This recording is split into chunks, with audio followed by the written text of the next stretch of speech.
Welcome to the deep dive. Today we're digging into a really quite disturbing collection of sources. It's this comprehensive dossier on Jeffrey Epstein, his life, his finances, the crimes, his death. Yeah, it's a lot. And our mission here for you listening isn't just to, rehash the headlines. Right. We're looking at the structure. How did the system work? We're trying to synthesize this huge narrative, finance, politics, crime. It's all tangled up. The goal is really understanding how someone could operate like this in plain sight for so long. Decades, really. Exactly. How did he build this network, this shield of impunity? That's what we need to piece together from the material. So we'll look at, well, four main areas. First, that incredibly fast rise from a math teacher in Brooklyn to this, hyper-connected money guy. Then how he built the actual empire, the secrecy, the financial tricks, and what the sources call this culture of compromise. Third, those legal battles, the controversies, the plea deals, basically the evidence of impunity in action. And finally, his death, the questions that still hang over it, the investigations, the inconsistencies. And what jumps out right away is how closely the money side and the criminal side were linked from the start. It wasn't separate. Not at all. They seem to feed each other constantly. Okay, let's start at the beginning then. The dossier points to his origins. Jeffrey Edward Epstein, born 1953, grew up in Seagate, Brooklyn. Right. Described as working class. His mom was a school aide, his dad a groundskeeper for the city parks. Pretty humble beginnings, according to the sources. But smart, especially with numbers. Definitely. Smart in math is the quote. He was tutoring other kids, skipped 2 grades, finished high school at just 16. Then College Cooper Union, NYU, studied mathematical physiology. But crucially, he never graduated. Left NYU in '74 with no degree. And that missing degree is interesting, isn't it? Because his very next job Is teaching physics and math at the Dalton School, one of the most elite private schools in Manhattan. without a degree. How did that happen? Well, the sources suggest timing was key. The headmaster, who apparently liked unconventional hires, had just left. Epstein got in during that transition. It shows this early knack for finding an in, for leveraging access, even without the usual credentials. So Dalton wasn't just teaching. It was his launch pad into that world. Absolutely, a pivot point. Though he didn't last long, fired in '76 for poor performance. But 2 years was enough. It was. And the dossier notes this is where the first reports of inappropriate behavior with female students surface. Focused attention, boundary crossing. And career-wise, the big connection. Alan Greenberg, CEO of Bear Stearns, his kids went to Dalton. Epstein meets him there, leverages that connection. And bang, he's on Wall Street by 1976. Not high up, though, right? Started low. Yeah, junior assistant, international department, low level. But his rise was incredibly fast. How so? He quickly started advising the bank's absolute top clients on, complex tax strategies, using that math brain. Okay, so that's where the skills paid off. Big time. Clients like Edgar Bronfman, head of Seagram, he's advising them directly. And by 1980, just 4 years in, he's a limited partner at Bear Stearns. That's meteoric. It really was. Even the future CEO, Jimmy Kane, apparently noted his talent with complex stuff. But then, he's out. Abruptly. 1981, the dossier says a Reg D violation.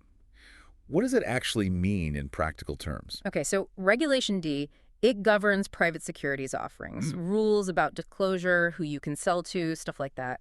A violation usually means something went wrong there, improper solicitation, maybe bad paperwork. So a good technicality. Or something more. It can be a technicality, but often on Wall Street, it's a convenient, quiet way to push someone out without a huge scandal. The firm needed him gone for whatever reason, and that was the stated cause. Got it. So he leaves Bear Stearns, but he doesn't leave the game. No way. He immediately starts his own thing in '81, Intercontinental Assets Group, IAG. And this is the financial troubleshooter phase. Exactly. He called himself a high-level bounty hunter. His niche was recovering stolen or embezzled money for the super rich. Like that Spanish heiress, Ana Obregón. Yeah, that's a key example in the sources. Recovering millions for her. This work gave him incredible access to secrets, vulnerabilities, international networks. Plus, it required discretion, lots of travel. And the sources mention this is when he starts dropping hints about intelligence connections, meeting figures like Adnan Khashoggi. Yes, the narrative of being more than just a finance guy starts building here. And we see hints of that later, like that bizarre fake passport found in his safe in 2019. Right, the Austrian one. With his picture, fake name. And listing Saudi Arabia as his residence. That's not standard financial advisor kit. It suggests preparedness for, well, something else. operating under aliases. This troubleshooting leads him straight into another murky area, doesn't it? Stephen Hoffenberg. Oh, yeah. This is huge. From 87 to 89, Epstein consults for Hoffenberg's company, Towers Financial, making good money, too, like $25,000 a month. And Towers Financial turned out to be One of the biggest Ponzi schemes in U.S. history. Over $450 million vanished. Hoffenberg went down for it. But Never charged. Hoffenberg later claimed Epstein was deeply involved, a co-conspirator even. But Epstein walked away clean just before it all imploded. that pattern again. Exactly. Get close to the fire, maybe grab something valuable. Get out before the building collapses. By 1988, he starts J. Epstein and Company, marketing himself as the guy for billionaires only. Minimum entry, $1 billion. But that image, managing money for loads of billionaires, Mm-hmm. the reality, according to the dossier, was different. It hinged on one relationship. Leslie Wexner, Yeah. yeah. CEO of L Brands The Limited, Victoria's Secret. Huge name. They connect in 86, and it escalates incredibly quickly. How quickly? By July 1991, Wexner gives Epstein full power of attorney over basically everything. Wow, not just investments. No. Signing checks, buying property, hiring staff, borrowing money in Wexner's name, managing the construction of his yacht, the limitless, total control. That level of trust or control from someone like Wexner, Yeah. that's immense cover. It was the ultimate cover, and Epstein weaponized it. He'd pose as a talent scout for Victoria's Secret, using the brand's allure to approach and, the sources say, manipulate young women. The financial power directly enabled the abuse. And speaking of finance, his next big move was geographical. St. Thomas, U.S. Virgin Islands, 1996. Right, he renames his firm Financial Trust Company and moves it there. Purely tactical. Why the USVI specifically? Tax advantages. Massive ones. It's offshore for tax purposes, but still under the U.S. legal and banking umbrella, which offers security. The sources state he got something like a 90% cut in federal income taxes. 90%. Yeah, resulting in an effective tax rate around 4% for that entity. But think about the profits that generates just from the tax savings alone. And those profits were flowing mainly from Wexner, right? Absolutely. Financial Trust Company pulled in around $300 million in fees between 2000 and 2006. The moment Wexner severed ties in 2007, after the initial scandal broke, that income basically vanished. So the model wasn't diverse investments, it was huge fees from one, maybe two key billionaires, like Leon Black later. Exactly. Leon Black paid him, $170 million in fees over the years? It was a concentrated client base providing enormous management fees, not broad market success. Now let's connect this timeline to the 2008 financial crisis, because it gets really interesting there. It does. From 2000 to 2007, Epstein was president of a firm called Liquid Funding Ltd. And guess what they did? Let me guess. Something with mortgages. Bingo. Bundling commercial and residential mortgages into complex, high-risk securities, the very things that blew up the market. And Liquid Funding was 40% owned by Bear Stearns, his old firm. It all comes back. It always seems to. Now check the timing. August 2006. The Palm Beach sex crimes investigation is heating up. What does Epstein do? He sinks $57 million of his own money into a Bear Stearns hedge fund. A fund heavily invested in those same risky mortgage securities. The exact same ones. By April 2007, that fund starts to implode, contributing to Bear Stearns' eventual collapse in 2008. And mid-2007 is precisely when Epstein is negotiating that very controversial plea deal in Florida. So his legal fate and his deep financial entanglement in the brewing crisis were happening simultaneously. It's hard not to see a connection, or at least a remarkable coincidence, was the $57 million leverage. A way out, we don't know for sure, but the timing is stark. That opacity, that secrecy. It extended to his homes, too, didn't it? They weren't just houses. No, they were fortresses, designed for control, maybe paranoia. The Manhattan Mansion, the Herbert N. Strauss house, huge, 21,000 square feet. And the weird details. The lead-lined bathroom with monitors, the prosthetic eyeballs in the entrance hall. Yeah, rows of them, apparently made for injured soldiers but displayed like trophies. Deeply unsettling, suggests a real disconnect. And then there's Little St. James in the USVI, the so-called Lolita Express Island. Right, and Zorro Ranch in New Mexico, 7,500 acres, the place where he allegedly planned his eugenics project. The baby ranch. To seed the human race with his DNA. It's chilling. Chilling and indicative of the grandiosity fueled by that wealth and impunity. All these places, the whole operation, seems built on this idea of compromise. The dossier strongly suggests surveillance was key. More than suggests. There's concrete evidence cited. Ghislaine Maxwell allegedly told someone the island was wired for video everywhere, like an insurance policy. And the police found cameras in the Palm Beach raid in 2006. 2 hidden cameras, yes. And then there's the account from Maria Farmer, the artist. She described a hidden media room in the New York place. What does she see there?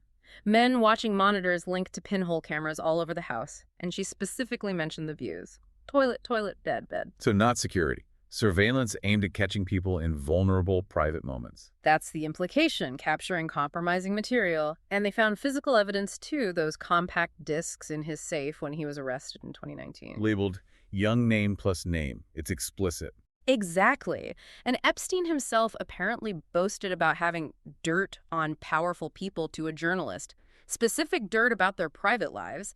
It points to blackmail, or at least the threat of it, being fundamental to his power, maybe more than the money itself. Okay, let's shift to the legal system's response, or lack thereof. The first big investigation starts in 2005 in Palm Beach. Triggered by a mother whose 14-year-old daughter reported abuse by Epstein. And the initial police work sounded solid. Very. A 13-month undercover operation. They searched his house, found the cameras, photos of girls.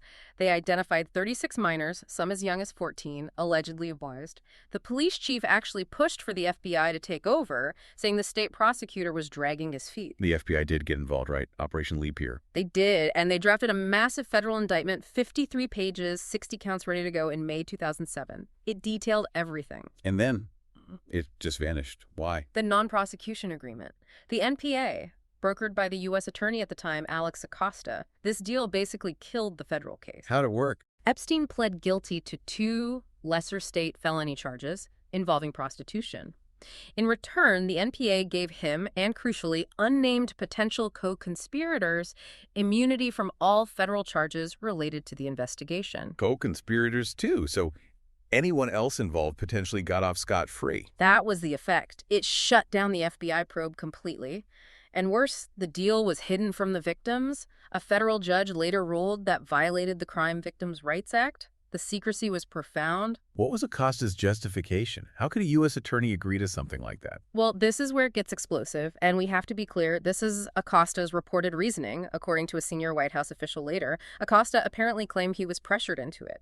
Pressured by who? He allegedly said he was told Epstein belonged to intelligence and that he should leave it alone, that it was above his pay grade. Belonged to intelligence. Is there any actual proof of that in the dossier, or is it just Acosta's explanation for the lenient deal? It's presented as Acosta's explanation, his defense for why he made such a controversial deal. There's no independent verification in the source material of a formal intelligence link. But, combined with the fake passport, the earlier claims, it feeds into this perception, real or maybe manufactured by Epstein himself, that he had some kind of protection. And that perception could be powerful on its own. Absolutely. Whether it was true or not, if people believed it, it could have had the same effect. So the sentence he actually served It was a joke, frankly. Sentenced to 18 months, served just under 13, and not in a regular jail, a private wing of the Palm Beach County Stockade. with unbelievable privileges. Astonishing. Work release out 12 hours a day, 6 days a week, cell door unlocked, access to a private room with a TV. It sounds like he rented a secure office space, not served jail time. Pretty much. And get this. The sheriff's office got $128,000 from one of Epstein's nonprofits for extra services. He paid for his lenient confinement. That's what it looks like. Money directly corrupting the process. It's the cost of impunity made literal. Wealth buying a different kind of justice. And he got out early, even from that setup. Why? The dossier states it was partly because he provided unspecified information to prosecutors about 2 Bear Stearns executives. Shafi and Tannen, the ones involved in the hedge fund collapse. The very same ones whose fund Epstein had invested heavily in just before it blew up. So he trades info on financial guys potentially involved in the crisis he was also tied to. In exchange for less time for his sex crimes. It's all transactional. Always transactional. Information as currency, just like money. That deal bought him over a decade of freedom. Until July 6, 2019. When he was finally arrested again, this time on federal sex trafficking and conspiracy charges. And the search of his New York home then found more evidence. Oh, yes. A vast trove of explicit photos, some of minors. And the contents of that safe, The $70K cash, the diamonds, those CDs, and the old fake Austrian passport. It's like a snapshot of his whole operation. Ready cash, portable wealth, compromising material, and an escape route. Let's talk about the network. The circle of power around him was vast, and crucially, he kept cultivating it even after the 2008 conviction. He did. The sources categorized them usefully. You have politicians and royalty. Bill Clinton is obviously prominent, flew on the jet, the Lolita Express, multiple times. At least 11 times, the dossier says, between 2002 and 2003, Right. with Epstein's assistance sometimes. Clinton's camp even praised him publicly early on as a philanthropist. Right. And then there's Donald Trump. They socialized a lot in the 90s, early 2000s. Trump's infamous terrific guy comment. That relationship reportedly soured around 2004, maybe over real estate, maybe over Epstein's behavior at Mar-a-Lago. The point being, association with figures like these, regardless of politics, gave him immense social legitimacy. Absolutely. Then look at tech and finance after the conviction. Bill Gates met with Epstein many times post-2008. Gates said he hoped Epstein could connect him to philanthropic funding. Did that funding ever happen? Apparently not. But the meetings happened. It was part of Epstein's attempt to rehabilitate his image. And the association clearly caused problems. Melinda French Gates later cited it relating to their divorce. And Peter Thiel, another tech giant. Multiple meetings scheduled with Epstein between 2014 and 2016. Epstein also invested millions in Thiel's funds. So the financial and social links continued long after everyone knew he was a convicted sex offender. He also courted academics, scientists. Yes, big names, Stephen Hawking, Lawrence Krauss. This tie into his darker interests, transhumanism, eugenics. The science funding, like $6.5 million to Harvard, was partly about access for these pursuits. Pursuits like seeding the human race with his DNA. The baby ranch, wanting his head and penis cryogenically frozen. It's grotesque. But it shows this extreme narcissism, this belief he was genetically superior, enabled by his vast resources. George Church, the geneticist, later apologized for associating with him, calling it nerd tunnel vision, overlooking the crimes for the funding. Which brings us to the end, his death. August 10th, 2019, in the Metropolitan Correctional Center, the MCC. And the lead-up was already concerning. Just weeks before, July 23rd, he was found injured in his cell, neck marks. Possible suicide attempt, maybe an assault, but they took him off suicide watch pretty quickly. Which seems odd. Very odd. Then the night of his death, his cellmate is moved out, no replacement, he's alone. The guards assigned to check him every 30 minutes. Failed. Didn't check him for about 3 hours, they fell asleep. Then they falsified the logs to cover it up. They later pleaded guilty to conspiracy, but got no jail time. And the cameras outside his cell. 2 of them reportedly malfunctioned that night. That was the initial story. So no cellmate, sleeping guards, fake logs, broken cameras. It's a perfect storm of failures. Which fueled immediate suspicion, obviously. Right. Then the autopsy. Official ruling, suicide by hanging. But the independent pathologist, Michael Baden, hired by Epstein's brother, He found something different. he noted a broken hyoid bone in Epstein's neck. Now, the hyoid can break in hangings, but it's rare, much more common in homicidal strangulation. So Baden's finding directly challenged the suicide ruling. It did. It added expert weight to the public skepticism, said it was more consistent with homicide. And the questions about transparency haven't gone away. The DOJ and FBI recently, July 2025, reaffirmed the suicide finding, denied a client list existed, And released some CCTV footage to back it up. But then almost immediately reports surfaced that nearly 3 minutes of that footage were missing. Gone. And analysis of the video's metadata apparently showed it had been modified, even though they claimed it was raw footage. Which just makes everything look worse. Exactly. It prompted lawmakers like Massey and Khanna to demand the full, unedited files. The fact the case was closed just 19 days after his death also raised eyebrows. Everything seemed geared towards closing this chapter very, very quickly. So if we pull back and look at the whole picture from these sources, the financial secrecy, the offshore accounts, the billions moved. The $1.9 billion transferred between just 4 banks, yeah. Extreme secrecy. Combined with the network, the powerful connections used for cover, the alleged surveillance and compromise. It paints a picture of someone who built an empire shielded by wealth, connections, and potentially blackmail. He seemed untouchable for decades. The system, whether legal or social, just seemed unable or maybe unwilling to hold him truly accountable. That impunity is the thread running through everything. That really is the core finding from this material. His operations were designed for impunity, from the tax havens to the lead line rooms to the carefully cultivated relationships. Which leaves us and leads you with a final central question that emerges from wrestling with this dossier. What was the true source of Epstein's power? He was clearly a financier, making huge sums, mainly off Wexner and Black. But he was also a predator, allegedly gathering compromising information, potentially even using it to negotiate with the legal system regarding those same elites. So was its foundation ultimately the money itself, or was it the dirt, the compromising information he cultivated through his crimes? The sources lay out the evidence for both sides. We leave that synthesis, that final analysis with you.